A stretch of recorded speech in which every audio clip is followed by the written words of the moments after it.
मैं कार्यक्रम को आगे बढ़ाते हुए हमारे कार्यक्रम का मुख्य वक्ता श्री चिरागी पंडित जी को आमंत्रित करता हूँ कि मंच पर आए, हम सभी का मार्गदर्शन करें, अपने उद्बोधन से हम सभी को प्रचार करें। श्री चिरागी पंडित जी।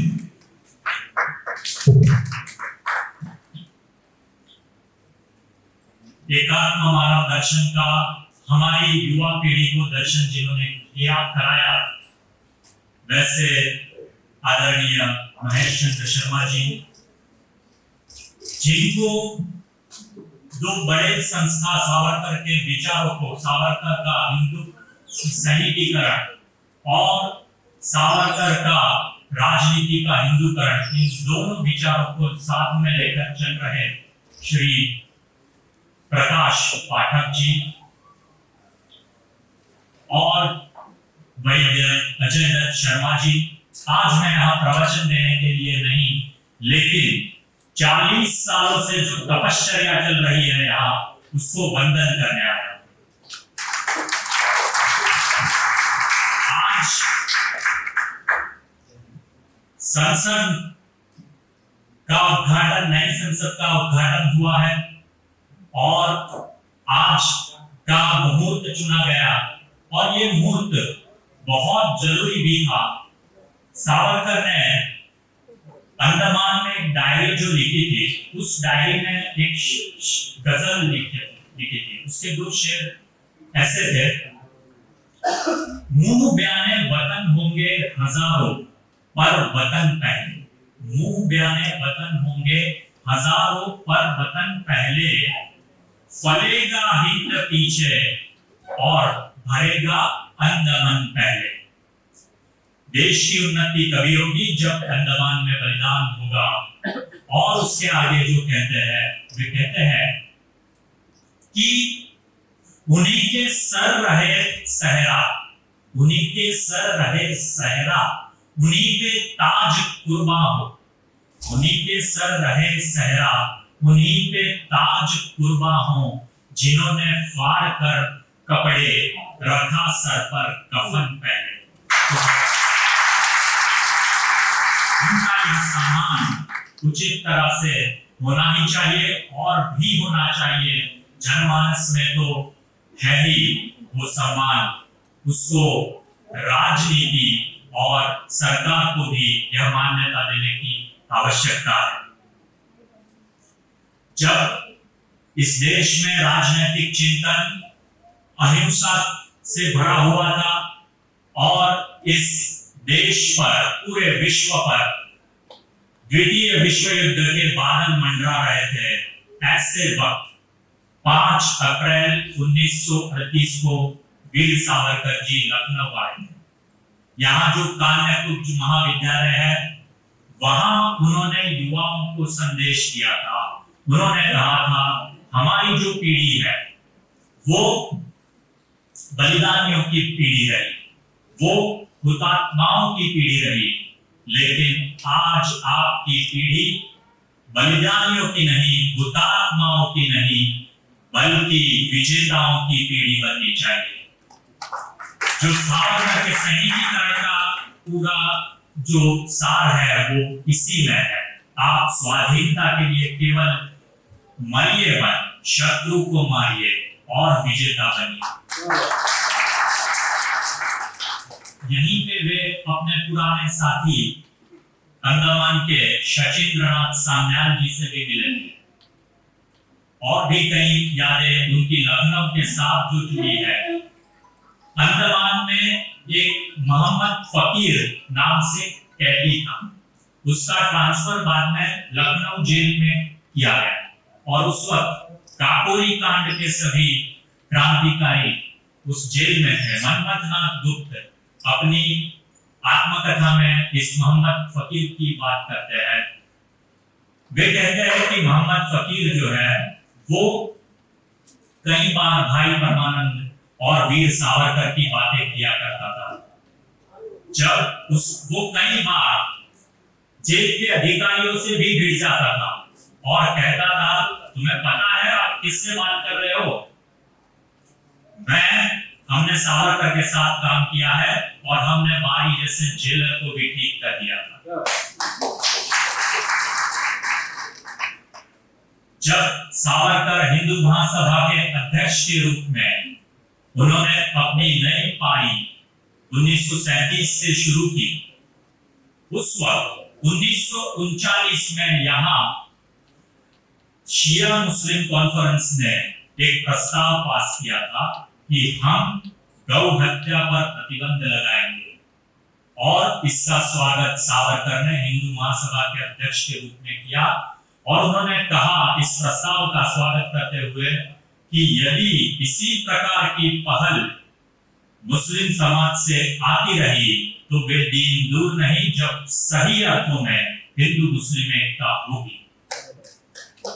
और इसी बात को आधार लेकर हमने जो पुस्तक लिखी है, मैंने और हमारे central information commissioner Shri Uday Mahurkar जी ने, उन्होंने ये बात कही है कि सावरकर के हिंदुत्व में उन अहिंदुओं के लिए भी जगह है कि जो राष्ट्र की मुख्य धारा में जुड़ना चाहते हैं, लेकिन सावरकर के हिंदुत्व में ऐसे किसी को भी जगह नहीं है जो देश के विभाजन की बात करता हो।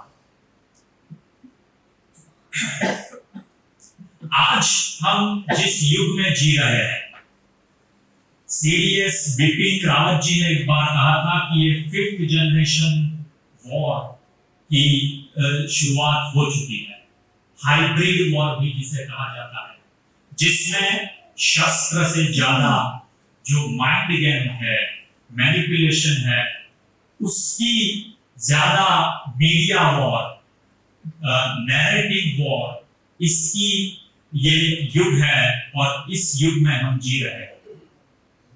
और ऐसे युग में हमें सावरकर की आवश्यकता है। आज हम देख रहे हैं कि वो कल्चर के नाम पर इस देश का जो इंडियन कल्चर है, इस देश के जो संस्कार है, उसको मिटाने का काम हमारे न्यायालयों तक ये लड़ाई जाकर पहुंची। हमने देखा है पिछले वर्षों में कि सर्वधर्म समभाव, सेक्युलरिज्म, इसके नाम पर केवल तुष्टीकरण ही हुआ है। शांति के नाम पर आतंकवाद फैलाया गया, यह भी हमने देखा है। तो ये वो युग है जहां नैरेटिव अलग है और मोटिव अलग है, और इनको समझने की जो समझ है वो हमें वीर सावरकर देते हैं। अब देखिए, इस देश में सबसे बड़ा जो नैरेटिव और मोटिव का जो सबसे बड़ी लड़ाई हुई, अब देख सकते हैं कि इस देश के लोगों को एक रखने के नाम पर, इस देश के लोगों को एक रखने के नाम पर इस देश का विभाजन कर दिया। तो नैरेटिव अलग रहा और मोटिव अलग रहा, और इसके खिलाफ वीर सावरकर लड़े थे। उस वक्त एक नैरेटिव ऐसा चला कि ये जो अंग्रेज है वो ही हमको लड़ाते हैं। ये अंग्रेज आए, उसके बाद ही यहाँ दंगे फसाद शुरू हुए। उससे पहले तो यहाँ गंगा जमनी तहजीब थी और सब शांति से रहते थे। ये जो एजेंडा है ये यहीं पे नहीं रुका। इससे आगे जाकर कहा कि अगर अंग्रेज चले जाएंगे तो सब कुछ ठीक ठाक भी हो जाएगा। और ये मेरे मन की बात मैं नहीं कह रहा, कांग्रेस के जो प्रस्ताव है उसमें ये बात कही गई है। भारत छोड़ो जो प्रस्ताव है उसमें ये बात कही गई है।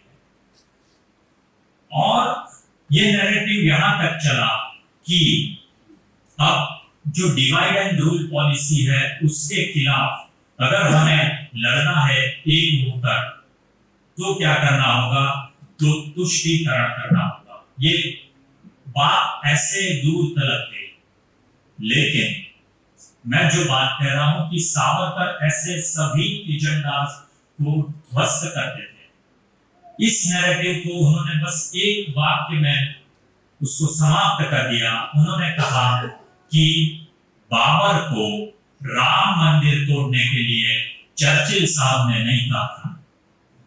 इसी में सब कुछ आ गया। तो ये जो बात है, ये जो तर्क यानी सावरकर। तो सावरकर का ये तर्क हमें आज बहुत जरूरी है। आज हमारे विचारक भी जो ऐसे जो मीडिया नैरेटिव्स में बहे चले जाते हैं, उनको ये समझने की जरूरत है। और इसी की ताकत वीर सावरकर का जो पूरा साहित्य है वो हमें देता है। ये वर्ष वीर सावरकर जी की 140वीं जन्म जयंती का वर्ष है और साथ साथ ये वर्ष सावरकर जी की जो पुस्तक है हिंदुत्व, उसका भी यह शताब्दी वर्ष है। 100 साल पहले ये पुस्तक प्रकाशित हुई थी और स्वामी श्रद्धानंद जी ने तो उसकी प्रशंसा करते हुए यहाँ तक कहा था कि जैसे वेदों की ऋचाएं प्रकट होती है, मंत्र प्रकट होते हैं, वैसे हिंदुत्व की व्याख्या प्रकट हुई है।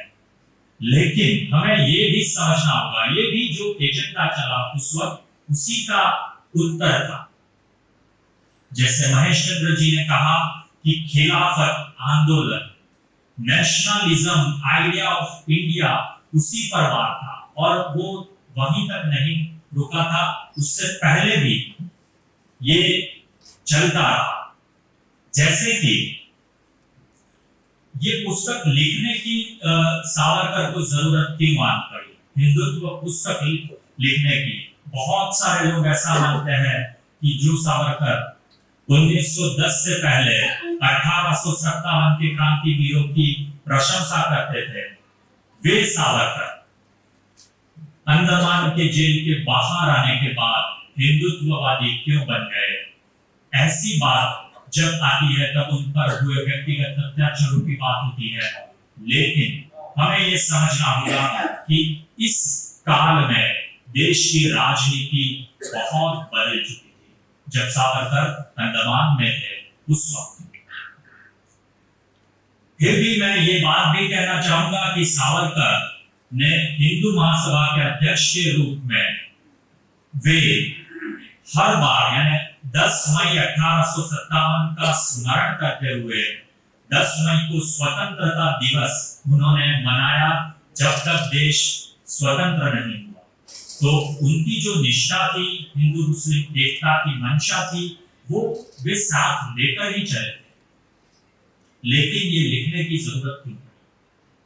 तो हमें जानना होगा 1906 के उस प्रस्ताव के बारे में जानना होगा जो शिमला में दिया गया एक मुस्लिम प्रतिनिधियों के मंडल द्वारा, और उसमें मुस्लिमों के लिए अलग सीट्स की मांग की गई, उनको एक अलग रिप्रेजेंटेशन की मांग की गई और उसके लिए जो तर्क रखे गए वो ज्यादा भयानक थे।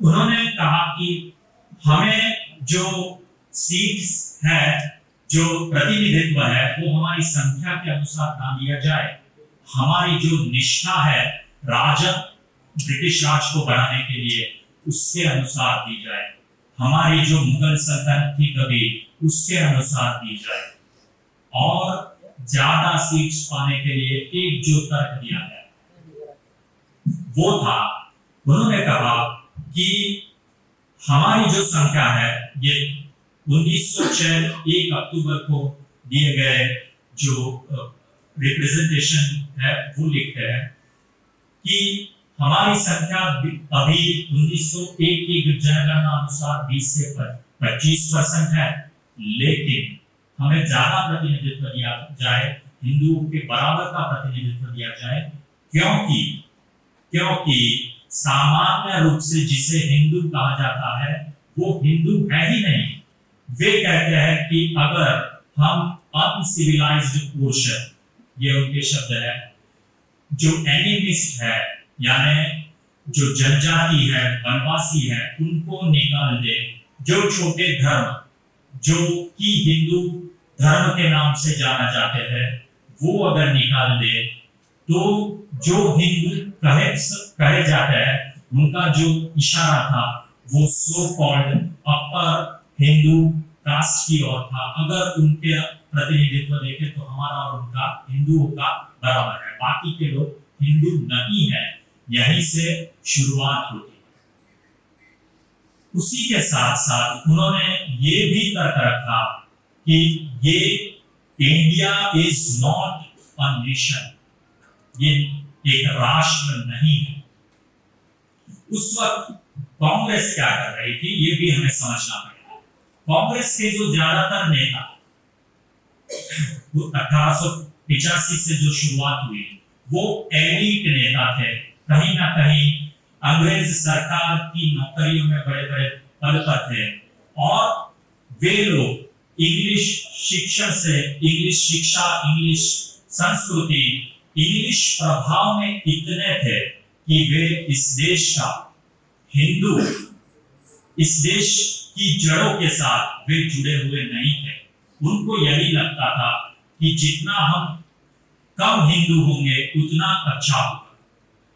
उन्होंने जो टर्म दिया, वे जो मुस्लिम पक्ष था, मुस्लिम लीग थी, वो मानता था ये कोई नेशन है ही नहीं। उस वक्त के कांग्रेस के नेता जो थे वो मानते थे India is a nation in making, वो बन रहा है। उसमें उन्होंने एक तर्क दिया कि जो भी इंडिया नाम की लैंड में रहता है, इस भूमि पर रहता है, वे सभी इस देश के राष्ट्रीय है। सिटीजन की मैं बात नहीं करता, नेशन की बात कर रहा हूं। और इसीलिए जो टर्म टेरिटोरियल नेशनलिज्म की उन्होंने बात की। लेकिन ऐसा होने से हुआ क्या?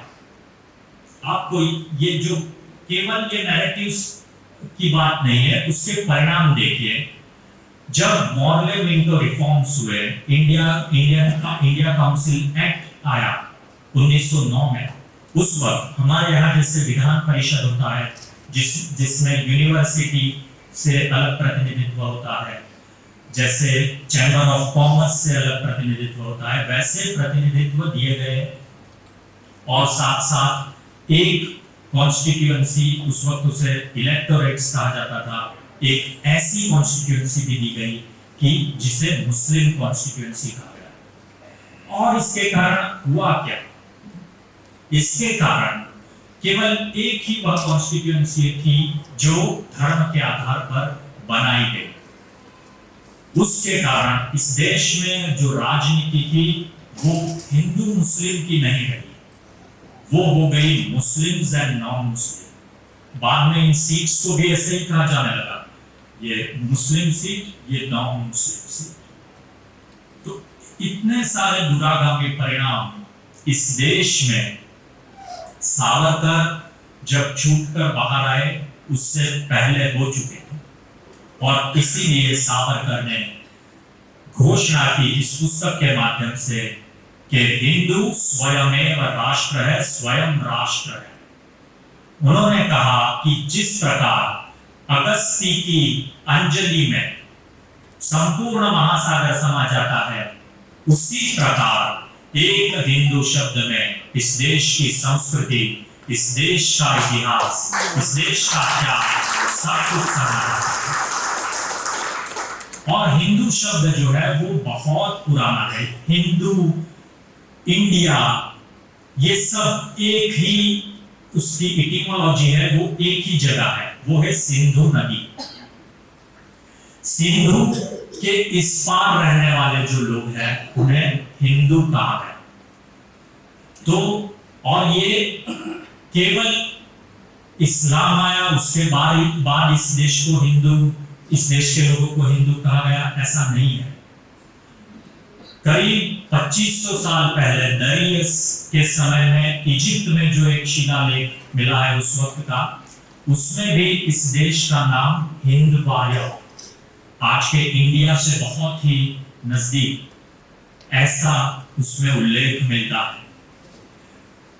ग्रीक लोग हैं वो इस देश को इंडिया नाम से जानते हैं। तो इंडस से इंडिया आया। सिंधु जो है उसी का अपभ्रंश होकर हिंदू बना, जैसे सप्ताह का हफ्ता बनता है, उसी प्रकार से सिंधु से हिंदू बना। तो सावरकर ये कहते हैं कि हिंदू शब्द जो है वह केवल धार्मिक नहीं है, वे कहते हैं, उन्होंने जो व्याख्या दी है, आ सिंधु सिंधु पर्यंता यस्य भारत भूमिका पितृभु पुण्यभुश्चैव सवै हिंदू रीति स्मृता। जो व्यक्ति इस देश को अपनी पितृभू मानता है, जो व्यक्ति इस देश को पुण्य भूमि मानता है, ये देश यानी कौन सा देश? सिंधु से सिंधु तक, यानी सिंधु नदी से लेकर सिंधु यानी हिंदू महासागर तक जो देश, ये विस्तीर्ण देश फैला हुआ है, वह देश जिसकी पुण्य भूमि है, जिसकी पितृभूमि है, वो हिंदू है। पुण्य भूमि से वो कहते हैं कि जिनके धर्म के संस्थापक, जिनके अवतार, जिनके तीर्थ इस भूमि में हुए हैं, वे सभी हिंदू हैं। और इसीलिए ओम नमः शिवाय कहने वाले भी हिंदू है, ओम नमो अरिहंताणम कहने वाले भी हिंदू है, क्योंकि उनके जो तीर्थ स्थल है वो इसी देश में की सीमाओं में है। इसी के कारण एक ओंकार कहने वाले भी हिंदू है, और जिन्हें ये लोग अनसिविलाइज कहते हैं, प्रकृति पूजक जो है, वे भी इस देश की प्रकृति को पूजते हैं, इसलिए ये उनकी भी पुण्य भूमि है और इसलिए वे भी हिंदू है। तो पुण्य भूमि की उन्होंने ये व्याख्या की। वैसे ही पितृभूमि की व्याख्या करते हुए उन्होंने कहा कि जिनके पूर्वज, जिनके सम्राट, जिनके राज्य के स्थापक, जिनके स्मृतिकार, जिन्हें लॉ मेकर्स जिन्हें हम कह सकते हैं, समाज के बड़े नेता इस भूमि में हुए, वे हिंदू हैं। कई बार इस व्याख्या पर भी मतभिन्नता रहती है, लेकिन एक बात हमें पूरा इतिहास देखेंगे तो ये बात हमें दिखेगी कि जो इस पुण्य भू और पितृभू की संकल्पना से अलग है, वे लोग और जो हिंदू इस पितृभू और पुण्य भू को मानकर चलते हैं, उनकी संख्या, हिंदुओं की संख्या हो, संख्या बल हो, उसका विचार हो, चाहे वो सामाजिक हो, चाहे वो सांस्कृतिक हिंदुत्व हो, चाहे वह राजनीतिक विचार के रूप में भी हिंदुत्व हो, जहां जहां हिंदू घटा है, इस प्रकार से राजनीतिक, सामाजिक, धार्मिक, कहीं किसी भी रूप से जहां जहां हिंदू घटा है, वहीं पे देश से अलग होने की बातें निकल के आती है। और ये यूनिवर्सली ये प्रूव करती है कि इस देश में हिंदू ही राष्ट्र है। सावरकर ने जब ये सब थियोरेटिकल बातें हो गई, लेकिन प्रैक्टिकल हिंदू क्या कर सकता है, उसकी भी बातें सावरकर ने आज जो लेख लिखे हैं उनमें लिखी है। उन्होंने कहा है कि उन्होंने 4 स्तंभ दिए हिंदुत्व के। सबसे पहला स्तंभ है सामाजिक समरसता, अस्पृश्यता निवारण और हिंदू संगठन। ये सबसे बड़ी उन्होंने बात कही, जिसकी आज भी इस देश को आवश्यकता है। न जातियों में, न प्रांतों में यह हिंदू बटे। उन्होंने कहा कि तुम्ही आम्ही सकल हिंदू बंधु बंधु, तो महादेव पिता आमचा चला तया बंधु। तो इस प्रकार से सहभोजन से और कई विषयों से उन्होंने हिंदू संगठन, हिंदुओं को एकत्रित करने की बातें की। दूसरा उन्होंने कहा स्वदेशी। दूसरा स्तंभ है उनके हिंदुत्व का स्वदेशी, आत्मनिर्भरता। तीसरा स्तंभ उनका है वो है शुद्धि। जो लोग कभी छल से, बल से, कपट से, लालच से, लोभ से इस देश, इस हिंदुत्व को छोड़ के चले गए थे, उनके लिए हिंदू समाज को सदैव अपने द्वार खुले रखने चाहिए और साथ में उन्होंने ये भी कहा कि ये द्वार ऐसे खुले ना हो कि यहाँ जो लोग हैं वो भी चले जाए। तो घर वापसी तो करानी ही है, लेकिन जो लोग यहाँ है उनका भी हमें ख्याल रखना है। तो शुद्धि जो है वह भी हिंदुत्व का ही एक स्तंभ है। और उन्होंने एक जो स्तंभ कहा वो है अखाड़ा, व्यायामशाला। ये जो मूवमेंट है, अखाड़ा मूवमेंट जो है वह बहुत जरूरी है। जिम शायद हमारे व्यक्तिगत स्वास्थ्य के लिए, व्यक्तिगत बल के लिए जरूरी है, लेकिन अखाड़ा जो है वो सामाजिक बल के लिए जरूरी है, क्योंकि उसमें केवल फिजिकल नहीं, केवल मेंटल ही नहीं, हम उपासना भी करते हैं। तो ये पूरा हमें अखाड़ा मूवमेंट जो है वह हमें रिवाइवल करनी होगी। तो ये जो हिंदुत्व के 4 स्तंभ है वो हमें करने हैं। आज जो हिंदू बटा हुआ है वो 2 जगह बटा हुआ है। एक है जो मानते हैं कि अब बस सब कुछ ठीक ही होने वाला है, हम सनातन है तो सनातन को कोई मिटा नहीं सकता। एक और ये भी हिंदू है जो इतनी सारी चिंता करते हैं, उनको लगता है कि क्या होगा, हम लड़ाई हार ही चुके हैं, अब कुछ नहीं होने वाला।